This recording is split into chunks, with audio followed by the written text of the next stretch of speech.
Hello and welcome back to my YouTube channel Imam academy. और मैं हूं मज़हर इमाम। मैं आप लोगों को अपने यूट्यूब चैनल इमाम एकेडमी पे एक बार फिर से वेलकम करता हूं। और मैं आज आप लोगों के लिए लेकर आया हूं जो मैंने शुरू किया था, बेसिक टू एडवांस इंग्लिश, जो हम लोग इंग्लिश कर रहे थे।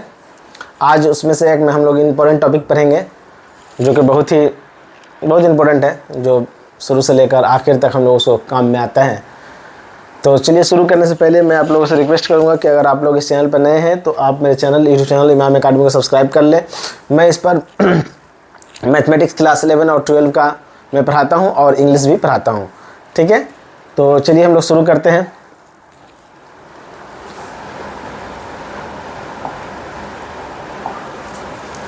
तो आज हम लोग जो पढ़ने जा रहे हैं वो टॉपिक वो है आर्टिकल्स। आर्टिकल्स जो कि बहुत ही इम्पोर्टेंट टॉपिक है और बहुत से बच्चे जो है उसमें सही तरीके से इसको इस्तेमाल नहीं कर पाते हैं, सही तरीके से इसको लिख नहीं पाते हैं। कहाँ पे हमको आर्टिकल्स लगाना है, कहाँ पे एन, कहाँ पे द लगाना है। और ये बेसिक से लेकर, यानी ये बच्चा जब आप समझिए यूकेजी में अगर रहता है वहाँ भी आर्टिकल्स आता है, और अगर हायर क्लास ग्रेजुएशन तक चले जाते हैं तो भी आर्टिकल्स का यूज करना पड़ता है। तो डिपेंड करता है कि तो हम लोग शुरू से लेकर आखिर तक किस तरह से बच्चों को पढ़ाना चाहिए, सिखाना चाहिए, सीखना चाहिए, और किस तरह से बड़े लेवल में आ जाएंगे तो उसको कैसे हम लोग आर्टिकल्स, एक सेंटेंस लिखा रहेगा उसमें हम लोग आर्टिकल्स कहाँ पे गलत लिखा हुआ है उसको फाइंड आउट करना है। तो चलिए हम लोग शुरू से सीखते हैं आर्टिकल्स क्या होता है। ठीक है, पहले हम लोग आर्टिकल्स को देखते हैं क्या बोलते हैं। ए एंड द आर्टिकल्स कहलाते हैं। ए एन और द को हम लोग आर्टिकल्स बोलते हैं। ठीक है, मॉडर्न ग्रामर के अनुसार आर्टिकल्स को डिटरमाइनर्स भी बोलते हैं, हम लोग डिटरमाइनर्स भी बोलते हैं। मॉडर्न इंग्लिश में अगर बोलेगा कोई कि यूज डिटरमाइनर्स तो हम लोग आर्टिकल से ही समझेंगे उसको। ठीक है, तो बच्चों के लिए तो मतलब आर्टिकल से लिखा जाता है ए और एन। तो देखते हैं हम लोग कि आर्टिकल्स जो है, ये आर्टिकल्स को बेसिकली हम लोग दो पार्ट्स में डिवाइड कर सकते हैं। आर्टिकल्स को हम लोग दो पार्ट्स में डिवाइड, एक को हम लोग बोलते हैं इनडिफिनिट, इसमें ए और एन आता है, और दूसरा को हम लोग बोलते हैं डिफिनिट आर्टिकल्स, इसमें द आता है। द को हम लोग समटाइम्स हम लोग द भी पढ़ते हैं, समटाइम्स दी भी पढ़ते हैं। वो भी हम लोग देखेंगे कहाँ पर द पढ़ेंगे, कहाँ पर दी पढ़ेंगे, कहाँ पर अ पढ़ेंगे और कहाँ पे ए पढ़ेंगे। ये सब भी हम लोग इसमें जानेंगे। ठीक है, तो ये आर्टिकल्स दो तरह के होते हैं।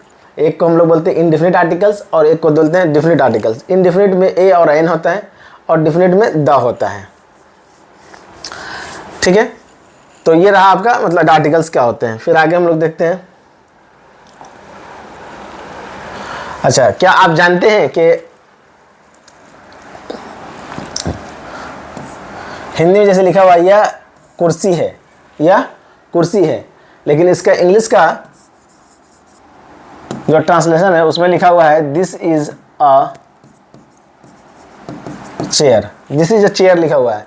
जबकि हिंदी के ट्रांसलेशन में, हिंदी में जो लिखा हुआ यह कुर्सी है, लेकिन इसमें यह एक कुर्सी है नहीं लिखा हुआ है, लेकिन इसमें हम लोग अ चेयर यूज किए हैं, ए यूज किए हम लोग। ऐसा क्यों? तो इसको ये आप अगर नहीं जानते थे तो आज जान जाएंगे इसको ऐसा क्यों होता है।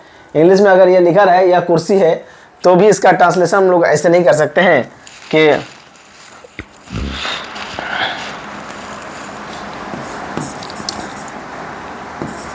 दिस इज चेयर, ऐसा ट्रांसलेशन करना गलत है। ये ट्रांसलेशन नहीं हो सकता है। दिस इज अ चेयर गलत है, सही है दिस इज अ चेयर। ऐसा क्यों हो रहा है? जबकि उसी तरह सीता सेंग अ सॉन्ग, सीता ने गाना गाया, ऐसा नहीं सीता ने एक गाना गाया, सीता ने गाना गाया। लेकिन हम लोग ट्रांसलेशन इंग्लिश में करेंगे तो सीता सेंग अ सॉन्ग ऐसे लिखेंगे। तो यही चीज़ यहाँ पर लिखा। क्या आप जानते हैं कि हिंदी के निम्न प्रकार के वाक्यों को अंग्रेजी का अनुवाद करते वक्त समय ए एन का प्रयोग क्यों करते हैं हम लोग? इसका वजह क्या है? इन हिंदी वाक्यों में एक नहीं होते हैं, होते हुए भी इनका अंग्रेजी अनुवाद करते समय ए या एन का प्रयोग किया जाता है। इसका वजह क्या है? इसका वजह हम लोग आगे जानेंगे।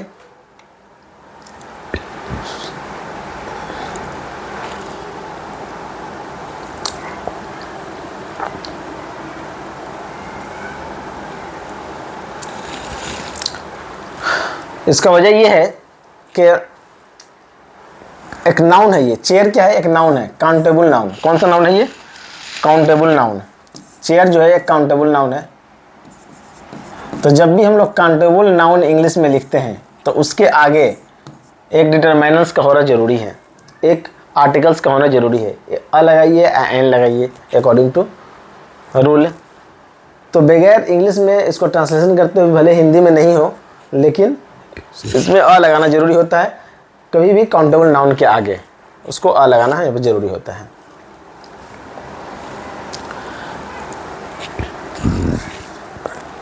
अब ए और एन कहाँ कहाँ लगाते हैं हम लोग इसको देखते हैं।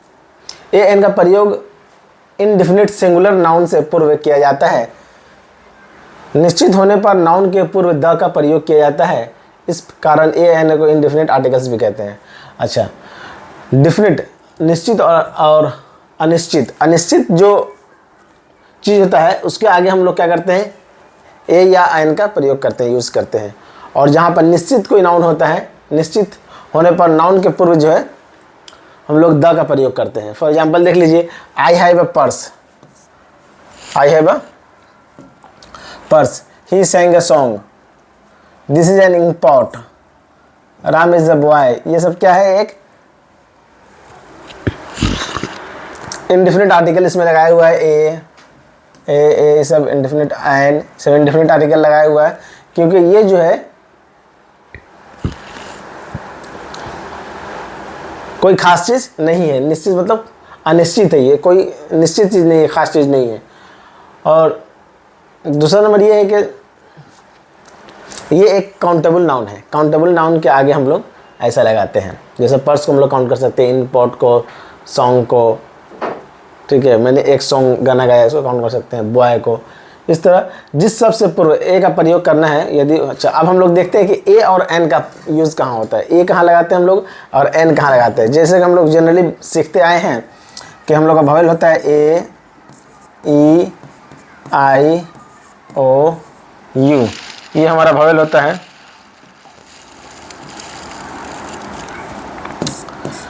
ये वॉवेल होता है। तो हम लोग सीखते आगे आए हैं कि अगर हम लोग किसी वर्ड का, इंग्लिश किसी वर्ड है उसके आगे अगर हमारा वॉवेल आता है तो हम लोग उसको क्या करते हैं, वहाँ पर एन लगाते हैं। फॉर एग्जांपल अगर एलिफेंट है तो एलिफेंट का शुरुआत ई से हो रहा है, वॉवेल साउंड से, वॉवेल से हो रहा है, तो हम लोग यहाँ पर एन लगा दिए। ये हम लोग बचपन में सीखे थे और अभी हम लोग भी पढ़े थे तो यही सीखे थे, ठीक है। जैसे यहाँ पर बॉय है तो इसके आगे हम लोग क्या लगा दिए, इसके आगे हम लोग लगा दिए ए लगा दिए, ठीक है। ऐसा तो हम लोग सीखते आए हैं।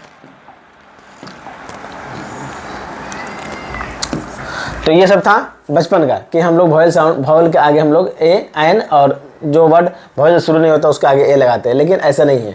ऐसा इसलिए नहीं है कि हम लोगों को अब देखना होगा कि जैसे फॉर एग्जांपल जैसे मैंने लिखा ये HOUR, आवर, ठीक है। ये शुरुआत तो हो रहा है आपका, शुरुआत किससे हो रहा है, शुरुआत हो रहा है इससे, एच से, जो कि कॉन्सोनेंट है। ये क्या है, कॉन्सोनेंट है, एक कॉन्सोनेंट। फिर भी इसके आगे हम लोग लगाएंगे तो हम लोगों को एन लगाना पड़ेगा। उसका वजह है ये, जैसे ये देख लीजिए यूनिवर्सिटी, इसके आगे हम लोग क्या लगाएंगे, इसके आगे हम लोगों को लगाना होगा, इसके आगे हम लोगों को ए लगाना होगा। क्या लगाना होगा, ए लगाना होगा इसके आगे, यूनिवर्सिटी। तो यहाँ पर जबकि शुरुआत हो रहा है क्या, वॉवेल से, लेकिन फिर भी इसके आगे हम लोग ए लगाएं। यहाँ शुरुआत हो रहा है आपका कॉन्सोनेंट से, फिर भी इसके आगे हम लोग एन लगाएं। इन सब का वजह ये है कि हम लोग जो बचपन में पढ़े थे अब वो यहाँ पर नहीं पढ़ेंगे। हम लोग यहाँ पर देखेंगे कि वॉवेल साउंड होना जरूरी होता है। वॉवेल साउंड, वॉवेल का साउंड आना चाहिए। जिस शब्द से पूर्व ए एन का प्रयोग करना है, यदि उस शब्द के उच्चारण की प्रथम ध्वनि यानी first sound of the pronunciation स्वर होते, ए स्वर है तो स्वर्ण है, ये हिंदी में का वर्ड है, हिंदी थोड़ा सा मेरा कमज़ोर है नहीं, तो एन का प्रयोग होगा, अन्यथा ए का प्रयोग होगा। जैसे कि नेक्स्ट स्लाइड में हम लोग देखेंगे कि यहाँ पे देखते हैं हम लोग, वॉवेल तो है ही। यहाँ पर देखिए ये हिंदी वर्णमाला में ये आ ई उ ए ये स्वर्ण माने जाते हैं। टोटल कितना स्वर्ण है हिंदी वर्णमाला बोल रहे हैं कि हिंदी में टोटल जो है करना चाहिए हिंदी भाषा में 16 स्वर्ण इस तरह से होते हैं, स्वर्ण होते हैं, जबकि अंग्रेजी में सिर्फ 5 होते हैं। अंग्रेजी में ए ई आई ओ, तो जिसका अगर प्रोनाउंसिएशन ऐसा हम लोग लिखेंगे, जो अ से लिखा सकता है, आ से, ई से, तो जैसे कि ये अम्ब्रेला है, तो अम्ब्रेला किससे लिखा है? अ से लिखा है, अम्ब्रेला। ये अम्ब्रेला, ये क्या से लिखा है? ये अम्ब्रेला का जो अगर हम लोग प्रोनाउंसिएशन लिखेंगे हिंदी में तो क्या लिखाएगा? अ से लिखाएगा, इससे, अ से। तो इसलिए इसके आगे हम लोग एन लगाएंगे। यहाँ पे फॉर एग्जांपल देखिए, ये यूनिवर्सिटी है, जिसका एग्जांपल मैंने दिया था, यूनिवर्सिटी है।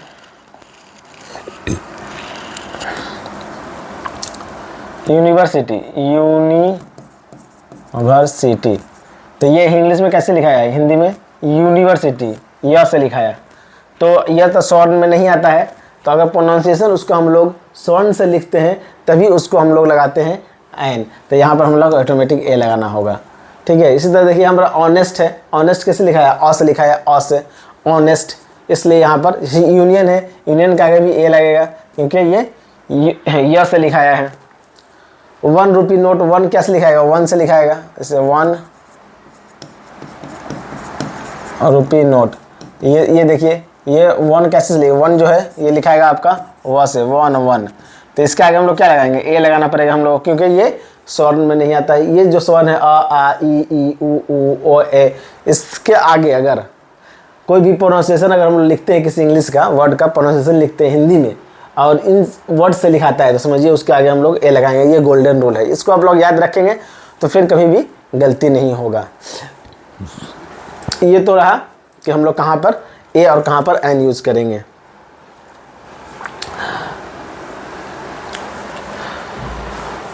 दूसरा नंबर रूल देखिए कि अंग्रेजी भाषा में एक अक्षर कई प्रकार के ध्वनि हेतु प्रयुक्त होता है। जिन अक्षरों को स्वर्ण ए, ई, आई, ओ, यू माना गया है उनका प्रयोग बहुत बार व्यंजनों यानी कॉन्सेंट की तरह होता है।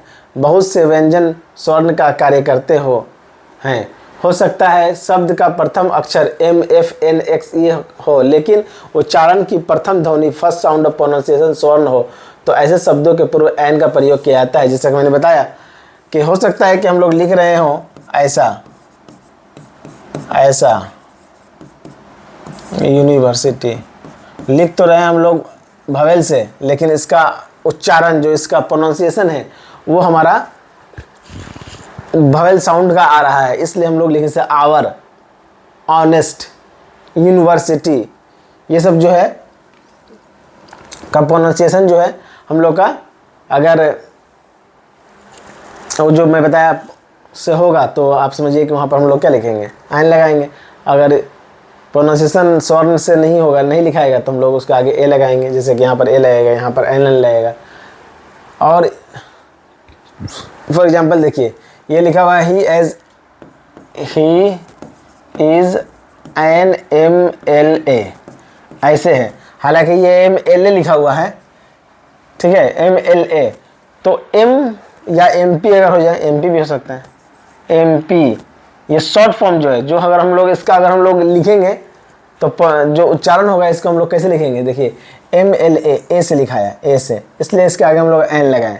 यहाँ पर देखिए FIR, तो यहाँ आगे हम एन लगाए। यहाँ पर NCC, ए से लिखा है, ये भी हम लोग SDO, एक्सरे, ठीक है, LLB, आवर, तो ठीक है, एयर लिखा हुआ है, हेयर इन पर आएगा एयर, ऑनेस्ट, ये सब के आगे हम लोग एन लगाते हैं। अच्छा, एक जान लीजिए कि कोई भी शॉर्ट फॉर्म होता है, जैसे कि MLA का फुल फॉर्म क्या होता है? Member of legislative assembly. MP का फुल फॉर्म क्या होता है? Member of parliament. तो ये शॉर्ट में लिखा हुआ है, तो जो भी शॉर्ट फॉर्म में अगर कोई चीज़ लिखा हुआ है किसी का नाम, तो उसके आगे ऑटोमेटिक एन लगता है, क्योंकि जितना भी आप इंग्लिश का वर्ड होता है, लेटर होते हैं, सबको अगर आप लिखते हैं तो ज़्यादातर में मैक्सिमम आपको स्वर्ण से लिखाना, मतलब अ, आ, ई, ए, ये सबसे लिखा जा सकता है उसका प्रोनाउंसिएशन, ठीक है। तो इसके आगे हम लोग लगा दिए, इसके आगे हम लोग एन लगा, जैसे कि MLA के आगे एन लग गया, FIR के आगे, सब शॉर्ट फॉर्म है, MLA, FIR, first identification report, NCC, SDO, ठीक है, इस तरह एक्सरे, ये सब शॉर्ट फॉर्म है, ठीक है, LLB। तो इसके आगे हम लोग ये लगा दिए। तो आज हम लोग का जो हम लोग आर्टिकल्स में जो भी हम लोग तक सीखे ये बहुत ही बेसिक था। इसमें हम लोग आर्टिकल्स में और जो हम लोग आगे पढ़ेंगे कि अब हम लोग द का यूज़ देखेंगे जब, तो द का यूज़ बहुत ही वास्ट है। ठीक है, फॉर एग्जांपल मैं आप लोगों को जाने से पहले एक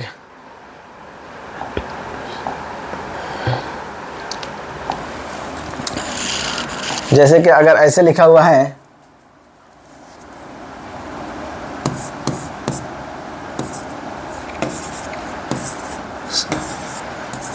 he is a boy, he is a boy,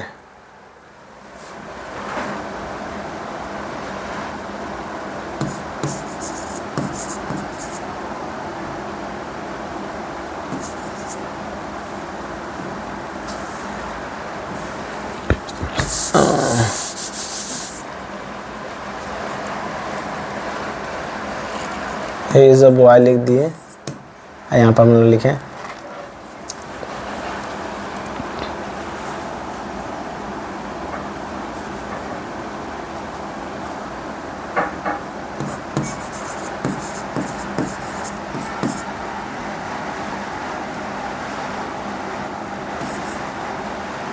the boy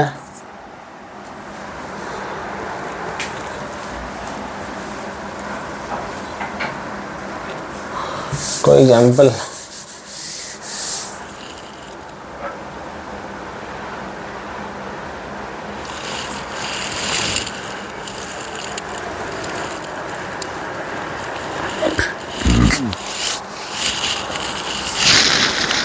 क्या ले आई एम ए बॉय।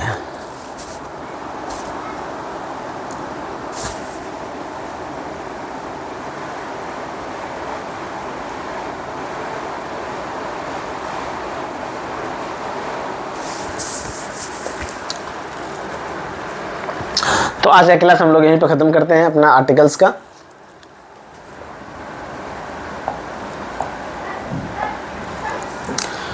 आज हम लोग जो पढ़ा वो आर्टिकल्स का बेसिक था। हम लोग आज का क्लास यहीं पर ख़त्म करते हैं और हम लोग मिलेंगे नेक्स्ट वीडियो में, और हम लोग आर्टिकल्स में और डेप्थ में हम लोग जाएंगे और देखेंगे क्या हो सकता है। और इसमें बहुत कुछ है अभी सीखने के लिए।